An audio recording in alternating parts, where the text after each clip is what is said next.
मैं आप लोगों को एक कहानी सुनाने जा रहा हूँ जो कि मेरे द्वारा लिखी गई है, जिसका शीर्षक है सच्ची श्रद्धा। जो कि इस तरह है। नास्तिक विशाल, जिसे कि जरा भी देवी देवताओं पर विश्वास नहीं था, वह पूजा पाठ को व्यर्थ का समय गंवाना समझता था। ठीक इसके विपरीत विशाल की माँ आराधना, जो देवी गंगा की बहुत बड़ी भक्त थी, वह बात बात पर देवी गंगा की मिसाल दिया करती। अगर कभी विशाल की माँ विशाल से यह कह दे कि हमारा ये शरीर देवी गंगा ने प्रदान की है, लेकिन इस शरीर का कर्ता धर्ता हम स्वयं होते हैं, इसलिए अपने शरीर को ऐसा बनाकर रखना चाहिए कि जो भी देखे प्रसन्नचित्त हो जाए, तब विशाल यह सुनकर झटपट बोल पड़ता, कहाँ है तुम्हारी देवी गंगा, मुझे भी तो जरा दिखाओ। यह सब सुनकर विशाल की माँ उदास हो जाया करती। एक बार गंगा महोत्सव के दिन माँ के जिद के कारण विशाल को गंगा स्नान के लिए जाना पड़ा। गंगा स्नान के बाद पूजा अर्चना कर जब विशाल की माँ विशाल को थोड़ा गंगा जल पीने को कहती है, तब विशाल बोल पड़ता है, मैं नहीं पीता इतना गंदा जल। कि इतने में ही विशाल की कंठ सूखने लगती है और वह पानी पानी कहते वहीं पर गिर पड़ता है। तब उसकी माँ तुरंत वह गंगा जल पिलाकर प्यास बुझाती है।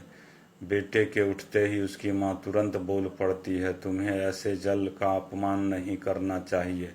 इस पर विशाल तुरंत बोल पड़ता है, कहाँ है तुम्हारी गंगा, मुझे भी तो जरा दिखाओ।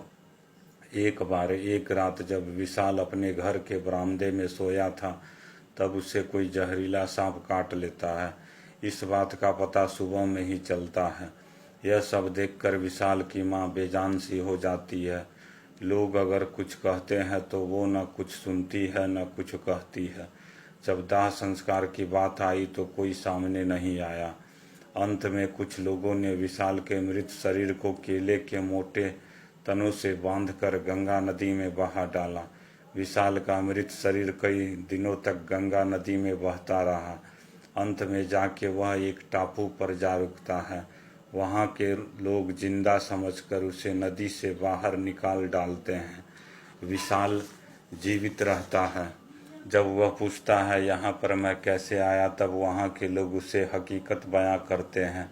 कुछ दिनों बाद विशाल घर को लौटता है और वो रात की आधी बेला में माँ माँ कह घर के पास आवाज़ लगाता, लेकिन उसकी माँ न कुछ सुनती न कुछ कहती। आस पड़ोस के लोग भी विशाल की आवाज़ सुन भयभीत हो जाते हैं। वो रात भर आवाज़ लगाता रहता, लेकिन उसके पास कोई भी डर से नहीं आता। सुबह की बेला में विशाल को देखकर लोग भौचक हो जाते हैं। विशाल सारी बातों से लोगों को अवगत कराता है। विशाल की माँ अपने बेटे को देखते ही फिर से हरी भरी हो जाती है। कहने का अर्थ है, जिसे लोग पूछते हैं उसे कभी अपमान नहीं करना चाहिए, और माता पिता के कर्मों का फल संतान पर भी पड़ता है। इसलिए विशाल फिर से जीवित हो उठता है। इस कहानी का शीर्षक था सच्ची श्रद्धा, जो कि मेरे द्वारा लिखी गई है।